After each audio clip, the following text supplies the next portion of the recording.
You know, they're selling y'all wolf tickets, people. You're eating them right up. Hey, pussy, are you still there? I back. Trust me, I back. But I'm not impressed by your performance. You do nothing. You do nothing.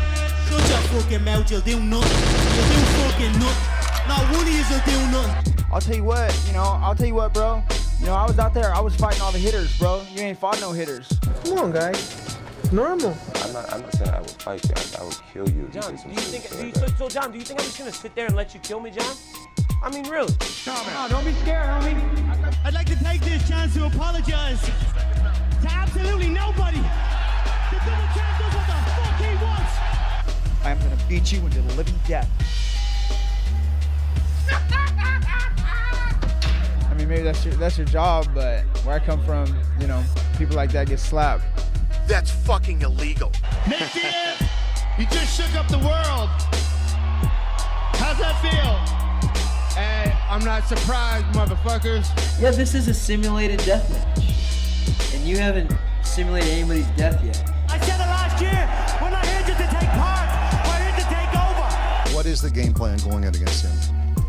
The game plan is you go in there, hit him with some good shit, don't get hit, and come home with a pocket full of cash. Who the fuck is that guy? Everybody's on steroids.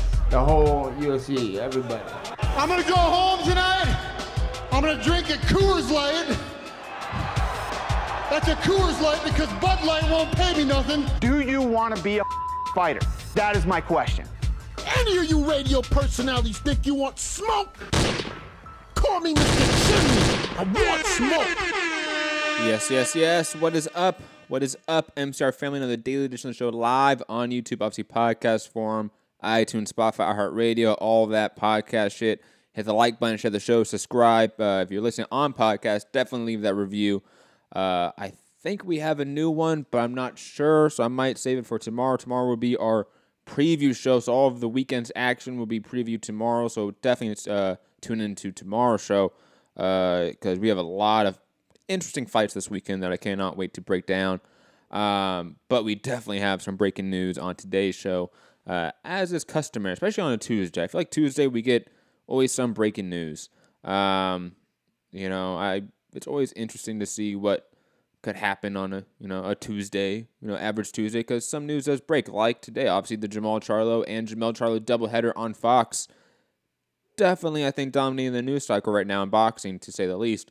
Obviously, a ton of other news to get to, some rumors as well to delve into with Errol Spence, and some speculation behind it as well. Obviously, some UFC stuff to get into, as of course, Conor McGregor coming in and finally speaking on the Khabib Nurmagomedov loss and really going in depth on Instagram. And even though some of it is, classic Conor, some of it is truly, classic Conor McGregor, where it's that introspective, highly intelligent fighter. And, sometimes we can get good insights from the fighter really going in depth the way he did on his own loss. Definitely cannot wait to do a little dramatic reading of that. Obviously, salute to Anthony Walker because I know he loves those dramatic readings. Shout out to Bayside, Gary, Rabisky, Main Event Mark, Coach Mitty, who's just listening on the international phone line. Mitty, if your kids do fall asleep and you do want to talk, just let me know, because these Kell Brook quotes are disheartening, to say the least, from a Kell Brook fan. So you're going to be happy to hear them, or sad. I actually don't know which way you might fall. But definitely just a ton to get to as well. So let's get right into it because, like I said, we do have some breaking news and just rumor, speculation, and overall news to get to today. Smash that like button, share the show, leave that review, and definitely call in 323-870-4051. I am Matt, the Hipster Hunter. Let's go. It broke today. I'm going to show you Mike Coppinger's tweet just because I think it was the best sort of summarization of what's happening. First, PBC on Fox doubleheader is set. Jermall Charlo will face Willie Monroe, and Jermell Charlo will face Tony Harrison December 22nd in Brooklyn. The Charlos will flip a coin at Thursday's presser, that is in 2 days from now, to determine the main event.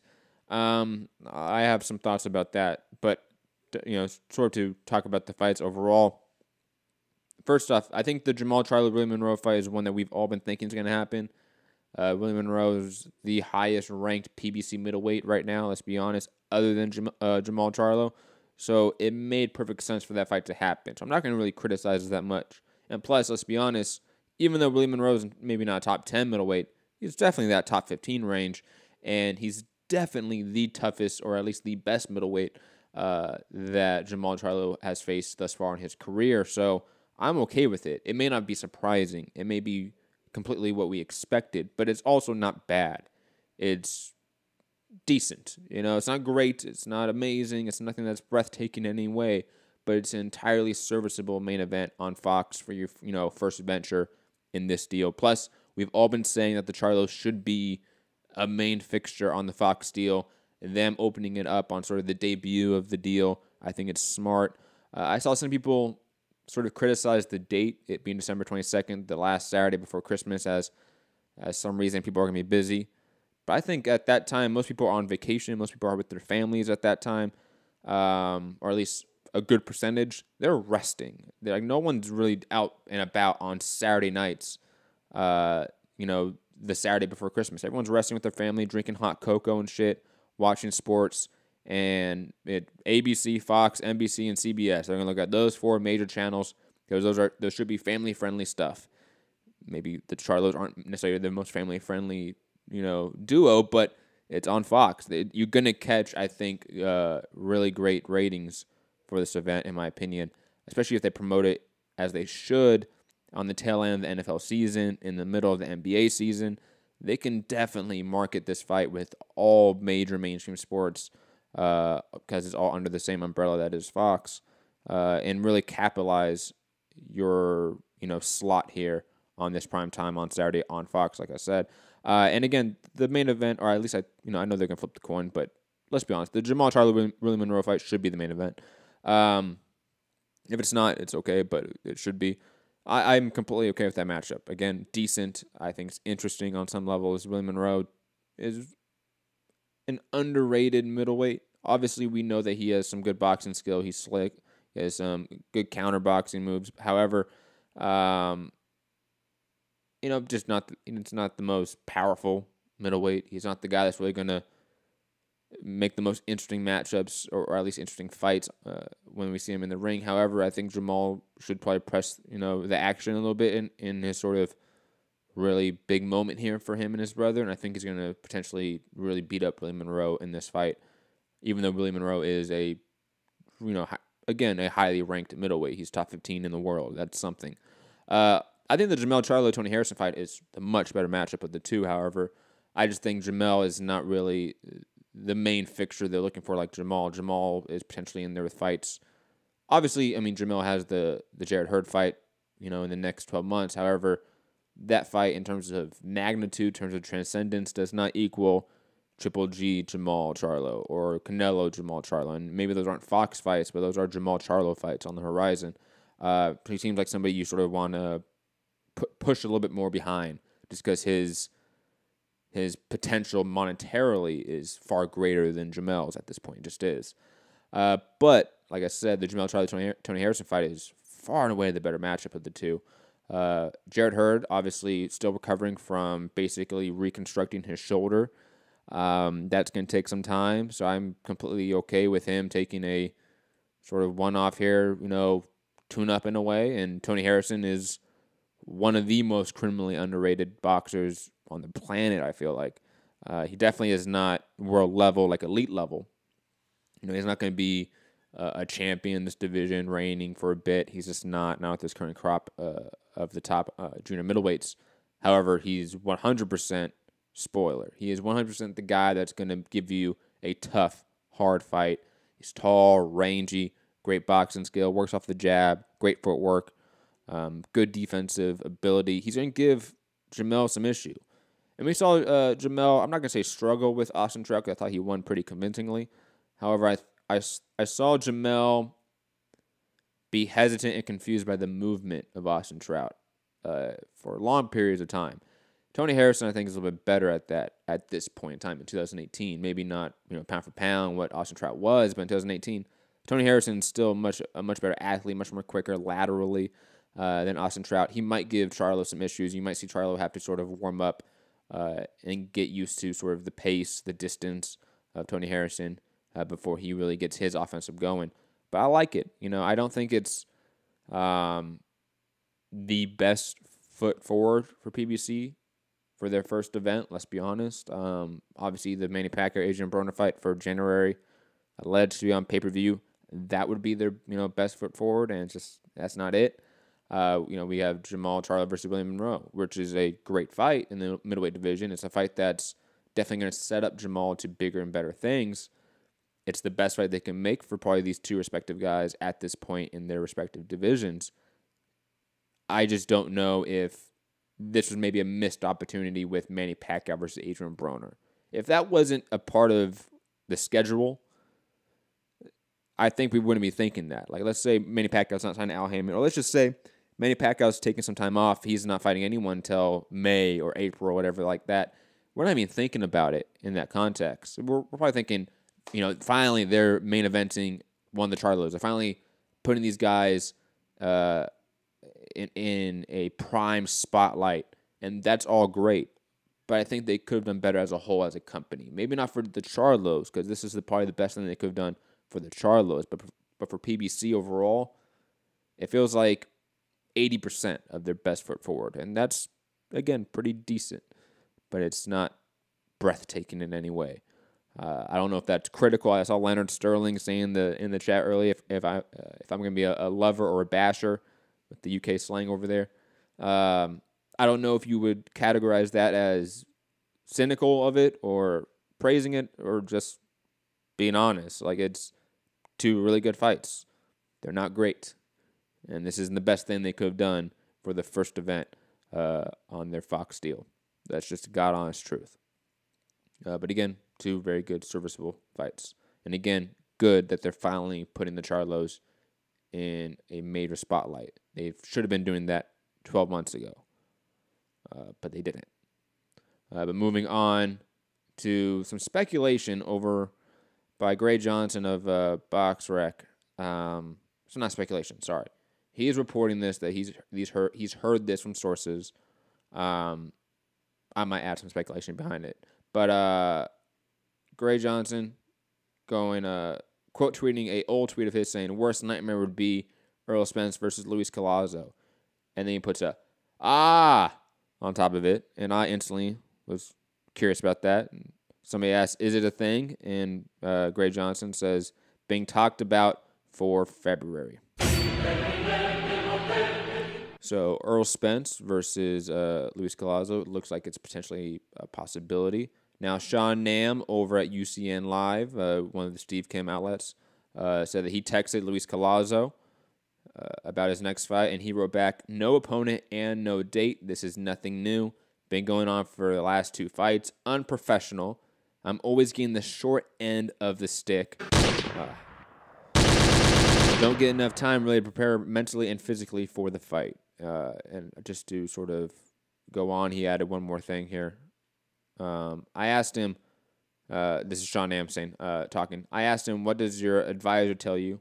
And Luis Collazo added, well, Al Haymon is my advisor, and he hasn't given me no advice to do anything.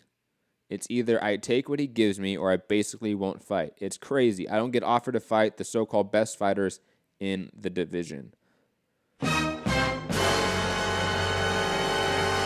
So my theory about what this whole thing is that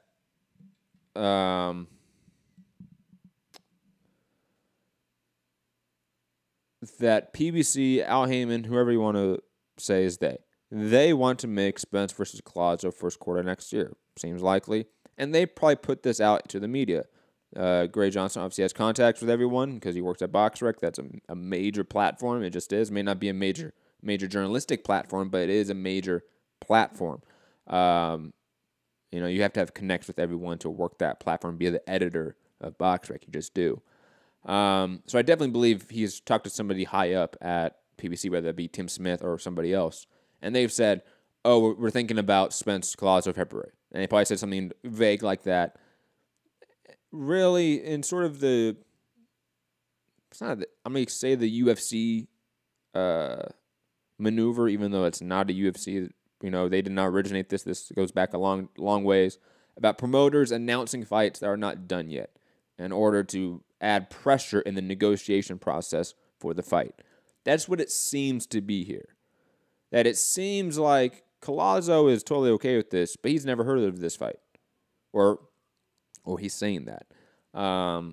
And you have a sort of negotiation play through the media here by saying, oh, Spence Collazo happening.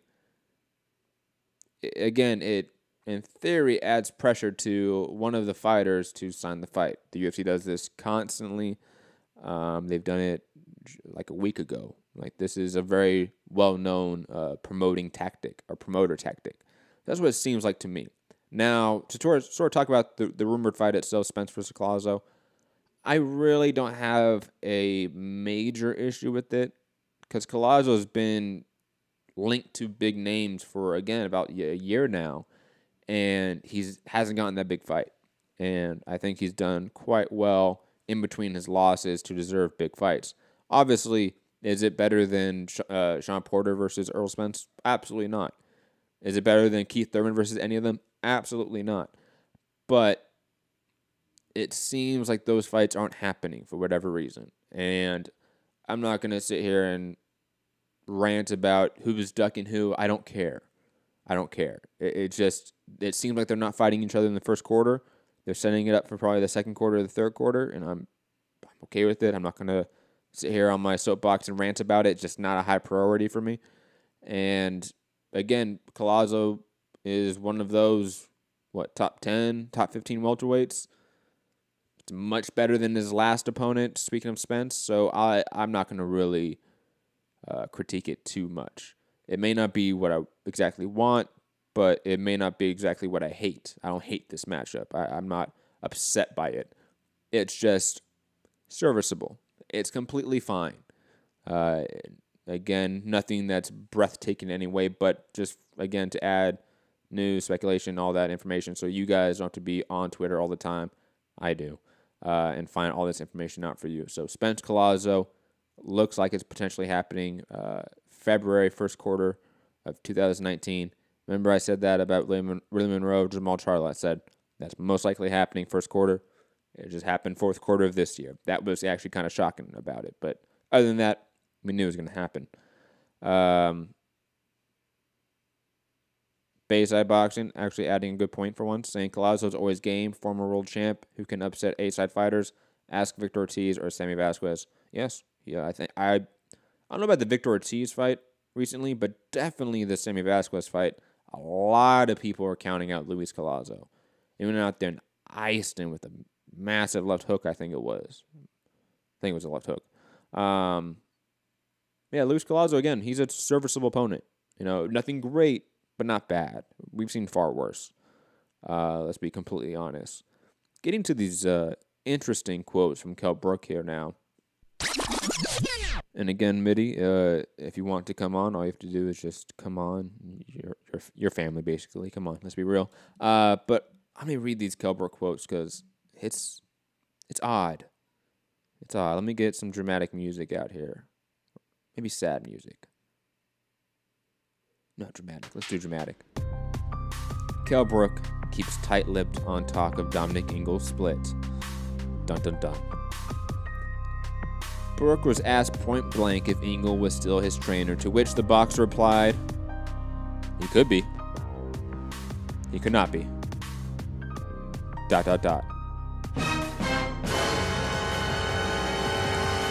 And this is a reference I won't get. This is me talking right here. This is a reference I won't get, so hopefully somebody in the chat or somebody listening, like Mitty, can explain to it. It's like the Bruce Forsyth game. All I can say is I am training extremely hard in Fuerteventura 3 times a day for a fight in December. Okay. Now, let me repeat that. Asked about who he's training with, or is he actually training with Dominic Ingle, he says he could be. He could not be. What the hell is that? Honestly, what's going through Kell Brook's head here? And I really wanted Mitty to talk. I know he probably can't. I understand. But Mitty being a huge Amir Khan fan, he had this theory when the rumor first started about him leaving Dominic Ingle about how Kell Brook is not there really mentally, and he had a bunch of other conspiracy theories about it. And that's how Amir Khan was going to win. And I kind of scoffed at it and laughed at it. But tinfoil hat now, I can see why Mitty would think that now, especially with this quote. It seems so, I don't know. I was going to use the word like disorganized, but that's not even the right word. Has he been hit too many times in the head? Like what's your thought process here, Kell Brook? Like honestly, I would love to have somebody explain this to me. Why you would be in this frame of mind where you really don't have a set head trainer, potentially heading into one of your biggest fights of your career.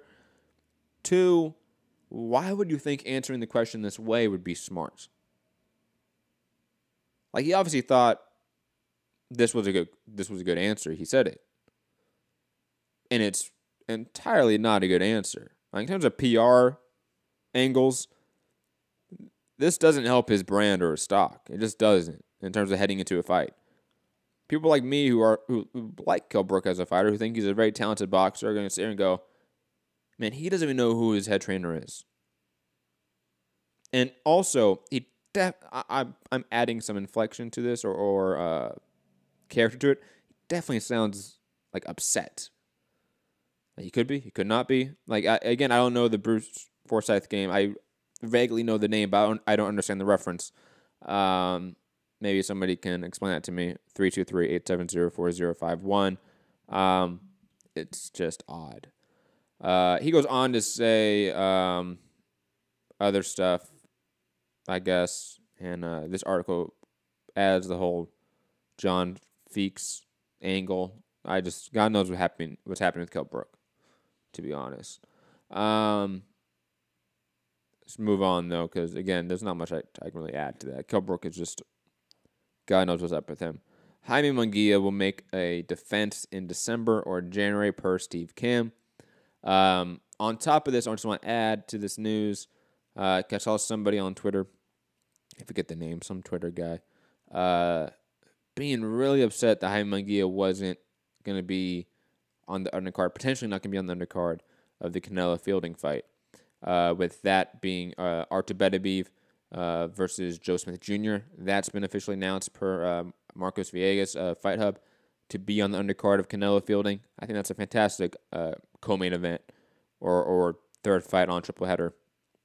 And on top of that, Tevin Farmer versus Jonah Carroll is being in the works for that event as well. 3 world title fights that are seemingly legitimate in my opinion. Maybe not the Fielding one, obviously, but it's a Canelo fight I'm always going to watch. So that's always an added bonus.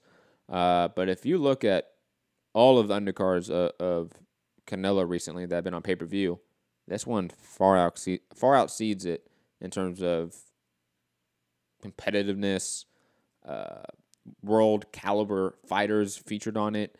It's far and away one of the best undercards we've seen just so far with what we have potentially.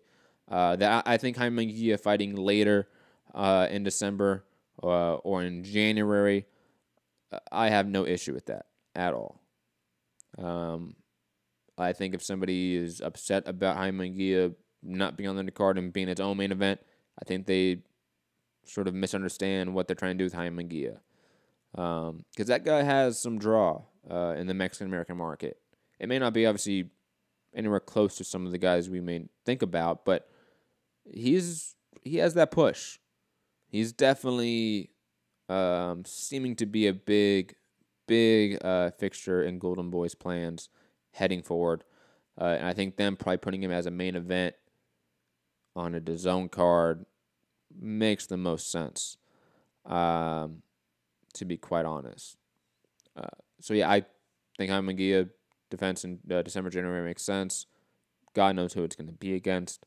And I think, again, with the fights that have been announced for the Canelo-Fielding fight, I'm completely okay with this fight being its own event, its own main event. Makes complete sense. Speaking of Golden Boy fighters, that seem to have some push. Nico Macias versus Jesus Soto Carras, November 8th, Golden Boy on ESPN. I believe this is the last ESPN event in their contract.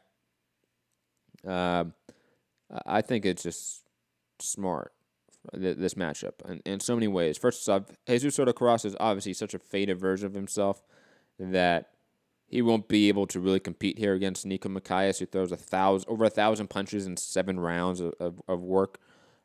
Macias may not have the pound-for-pound power of a Soto Carras, especially more of a prime Soto Carras, but the work rate, the volume, just the physical pace, and I mean the combinations, the way he wears on your body, it's brutal. He's definitely going to be one of those mid-card fun fighters that's destined to be a fan favorite. And against Jesus Soto Carras in the main event on ESPN, I think it's just a great move. I think it's really smart. There's only a few other people that, in my mind, you should have put as a main event on your last ESPN card to get that last sort of exposure. It was either Ryan Garcia, Nico Macias, or Jaime Munguia. Everyone else just would not make sense. Maybe Ray Vargas, but I know he's been dealing with an injury. Last boxing news or boxing topic of the day. Santiago, I see you in the queue. Press 1. So I know you can talk. Otherwise, I think you're listening. Michael Conlan officially being added to the Frampton-Warrington card. I think it's smart. Also, Martin Murray being attached to this undercard as well. Seems like they're sort of trying to beef it up with either, known veterans, and also, rising prospects like Michael Conlan.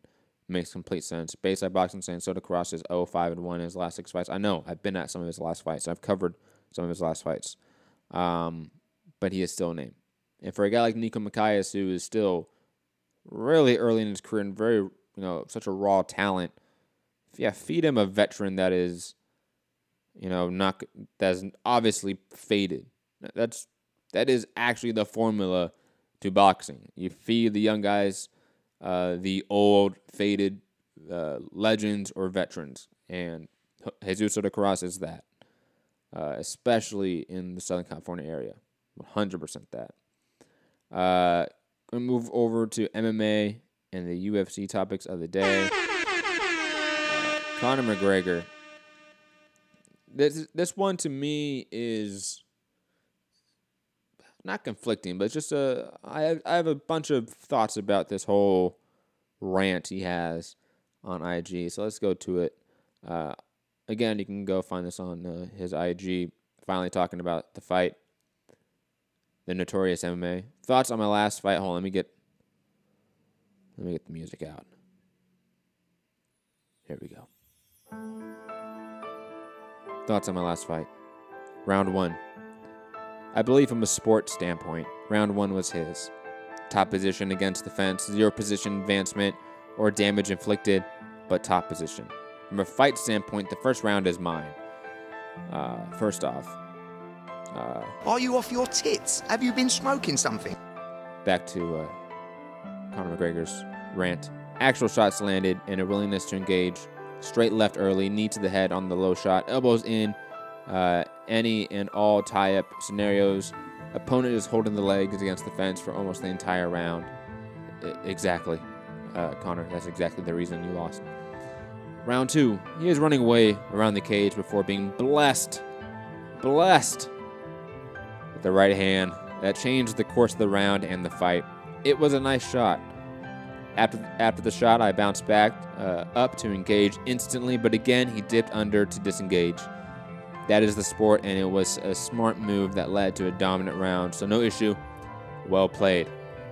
If I say switch on and give his stand-up even a little more respect, that right hand never gets close, and we're talking completely different now. I gave his upright fighting no respect and preparation, no specific stand-up spars whatsoever, attacking grapplers, wrestlers only. That won't happen again. I also gave my attacking, grappling, no respect to defensive-minded lessons. Listen to nobody but yourself on your skill set. You are the master of your own universe. I'm the master of this. I must take my own advice. Sorry. Round 3. After the worst round of my fighting career, I come back and win this round. Again, walking forward, walking him down, and willing to engage.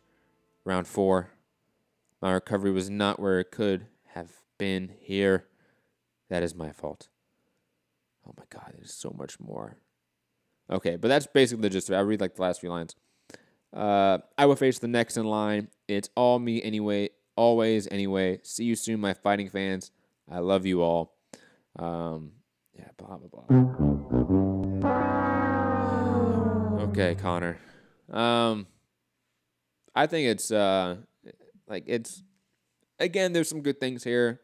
I think it's good to be introspective in this level, this in-depth way as a fighter and just as a person overall. Like that, it's good to be in-depth and introspective about what you did, what you're doing. He seems to be doing that. Definitely is still supremely confident, which is not surprising. And again, I mean, there's some things you can probably take away in terms of him saying that he didn't spar with anybody that could really strike. He only sparred with grapplers and wrestlers. Take that for what you will in terms of a training regime, you know. But it is what it is. I think, again, it's good just to see like a fighter address his losses in a potentially healthy way. Which this, to me, seems it was overall. Like, I can make jokes and play the music, but overall, like, this is good. You know, we saw Ronda Rousey completely block herself off from the world, and that did a lot of harm in a lot of ways, obviously, in her pro MMA career. And I think it still obviously harmed her brand overall, like, outside of her MMA career, let's be honest. You know, being able to take a loss well is something that's a not to say gift, but like it's important, I think, as a fighter to take losses well. And that's what this is to me. Even though he probably still hates Khabib, as he probably should, let's be honest. There's no love lost between them, as they're like, it's the fighting game. It's okay. Moving on to some last wrapping up topics of the day. Ricardo Lamas versus Darren Elkins announced for UFC Argentina co-main event. I really like this fight, to be honest. Also, Jared Cannonier steps in to fight David Branch after obviously Ronaldo Jacare Souza moved up to face Chris Weidman. I'm completely fine with Jared Cannonier coming in. David Branch, I mean, it's not like he's the next middleweight champion, so fighting Jared Cannonier is completely acceptable in my opinion. And it does save him that sort of date and, you know, paycheck in a way. But ladies and gentlemen, that is it. Unless Mitty or Santiago press one or jump in. No jumping in. Cool. Hope everyone has a great day out there. Be back tomorrow, obviously, to preview all of the weekend's action. We got a Jacobs fight this weekend. Got tons of this weekend, I feel like. So I can't wait to break it down, discuss it with you guys. Call in 323-870-4051 tomorrow. Again, if you're international, because I do know I have a lot of international listeners, email me, mixedcombatradio@gmail.com. Get that free international permanent call-in link. Because, I mean, a little bit of a trade secret here. The reason why this show is at the time it is that it allows you guys in the UK to still listen. I know a lot of other boxing shows that come on at midnight over there and stuff like that. That's bullshit. I want to be able to have a live show where everyone that really listens to this boxing show, the people are obviously listeners in the US and listeners in the UK, are live, are awake, and can call in and talk and debate all the topics of the day. I am Matt, the Hipster Hunter. Like I've said, Matt Hunter MCR, all that stuff at the bottom, right there in the info, all the links, all that stuff. Smash the like button, share the show, all that great shit. Peace.